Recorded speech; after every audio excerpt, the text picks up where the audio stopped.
What's up everyone, it's Felix the Fox and welcome to another episode of The Foxhole, where we will be discussing the fourth installment in the Legend of Zelda series, The Legend of Zelda: Link's Awakening. An outlier in the Zelda series where the devs wanted to be deeply existential in their storytelling and leave a bunch of Mario characters just lying around. And another story where Link saves Zelda yet again and gets ghosted by her right after, he is left stranded in the middle of the ocean and the worst sailor in all of fantasy video games finds himself shipwrecked on another island yet again.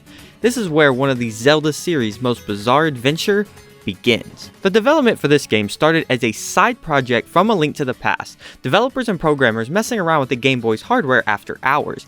This little office side hobby eventually led to them making a full-blown Zelda game in their spare time. I can't imagine handing in an entire video game when your boss asks what you've been doing with your spare time. Which, I guess judging by the story of this game, the irony kinda makes sense, which we will touch on the plot and themes of the game and how I felt about them later on. The gameplay you see in Link's Awakening is also similar to A Link to the Past, which makes sense given it was pretty much the same development team from that and other top-down 2D Zelda games. You have a similar item system with the obvious sword and shield, plus a bow and arrow that's outrageously expensive, magic powder, bombs, and other accessories. But this time, the devs added new mechanics within the item system and combat to set this game apart from its predecessors. One of the standout features is of course the Rock's Feather, which allows Link to jump. Yeah, I know that doesn't sound like a lot to some people, but seeing Link jump in a 2D Zelda game that wasn't just the adventure of Link was a godsend. It was like seeing a toddler walk for the first time. It was a needed breath of fresh air and allowed the devs to expand on how they made the map an overworld. Speaking of which, to add another entry to the list of weird things about this game, it isn't even set in Hyrule. Link wakes up on Koholint Island and is nursed back to health by Marin, whose dad, Terran, looks like Mario in Witness Protection. Marin is great though. Marin is like the Zelda of this game, if Zelda had a life and was a tad more interesting. Marin sings, she actually helps Link throughout his adventure, and she talks about dreams of seeing the world. She's also like the first character to just openly hit on Link, which is like some pretty advanced stuff for the series. Link walks around and talks to the townspeople after meeting a talking owl in order to learn how he can leave the island. The island, however, seems a bit off. A bunch of Mario characters seem to be here on vacation, from Goombas to Cheep Cheeps, chain shops, and a giant Yoshi egg sitting on top of the island. Link also enters into a trading sequence with the townsfolk that gets so complicated and convoluted that you end up giving a monkey a banana to unlock a bridge and meet a talking alligator who hoards cans. The NPCs aren't the only weird thing about the island either. If you are playing the 2019 remake, then you could also tell that everything in the island looks like a weird toy polish was spilt all over the place. Yes, if you have noticed, we have been looking at the remake of this game that Nintendo released. There are some slight improvements, I would say, besides the updated graphics. You can count on your hand how many improvements they made to this game. Besides some modern gameplay features spread throughout, there is nothing that absolutely changes the core gameplay, which could be a good or bad thing.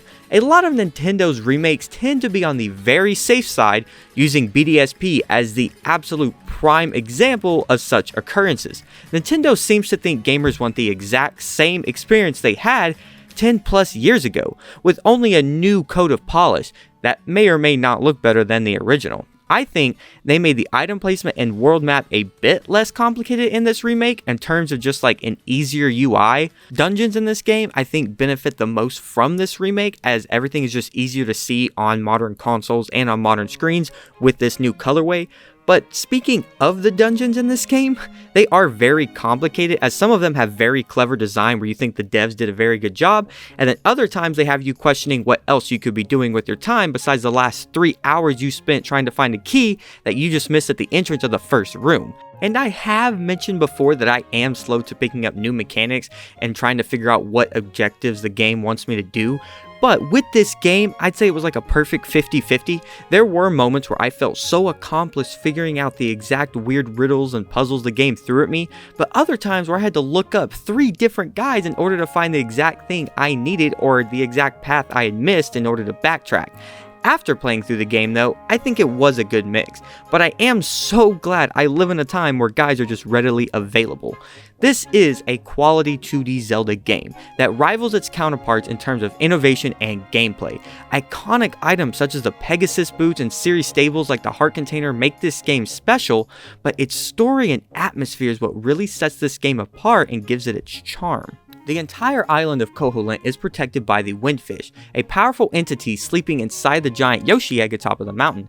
The talking owl Link meets at the beginning tells him that in order to leave the island, he must awaken the Windfish by collecting 8 magical instruments hidden within the dungeons across the land. While Link explores Koholint, he fights nightmares, which guard each instrument, and Link grows stronger after defeating each one. As we mentioned earlier, Marin is the Zelda of this adventure, and Link quickly forms a bond with her. However, as the grand twist of this game entails, Link learns the dark truth of the island. All of its inhabitants, including Marin, exist only within the Windfish's dream. The nightmares Link has been facing warn him that by defeating them, he is causing the entire island to vanish forever. But despite all of that, Link just keeps going. He marches right on forward and defeats the last nightmare within the Windfish's egg. With all 8 instruments in hand, Link plays the Ballad of the Windfish and awakes the sleeping deity, which then in turn, as promised, starts disintegrating the entire island and all of its weird inhabitants, including Marin, who either became a seagull or died horribly. I don't know, it doesn't matter. Anyways, this leaves Link, who is now back stranded in the middle of the ocean atop of his raft, left only with his superb sailoring skills and seeing the Windfish fly above him. Yeah. This is a weird Zelda game, not in terms of gameplay, but in terms of how the story unfolds and the decision the writers went with this one. In terms of themes, you could say a lot about this game. The experience of loss and letting go, dreams versus reality, the power of self-awareness, and having the courage to pull through even with uncertainty. But in short, the themes in this game's story doesn't really even matter at all, which yeah, kinda puts a downer on things, but that's the exact irony we talked about earlier. The themes of this game are its strongest attribute.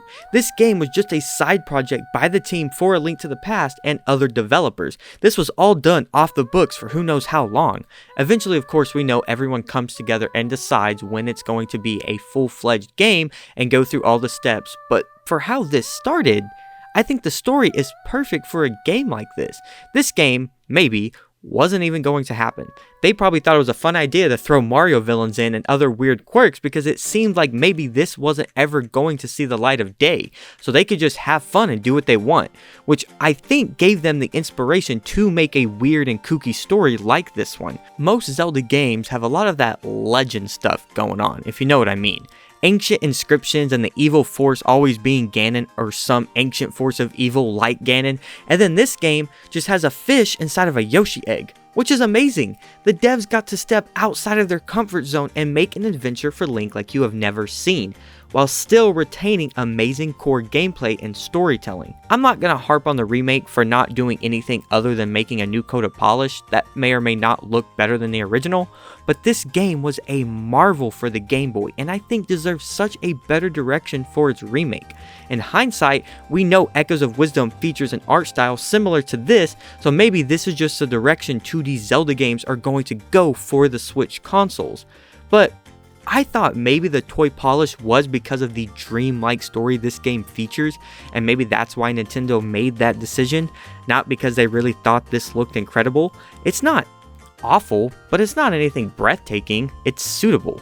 Link's Awakening is an S-tier Zelda title in my opinion, and I hope for future remakes, for games such as A Link to the Past possibly, get a much different treatment but still keeping the magic that we see here. Thank you all so much for watching. If you liked the video, don't hesitate to leave a like and subscribe to join the Foxhole and stay up to date with my newest videos. I'll see you all in the next one. Peace.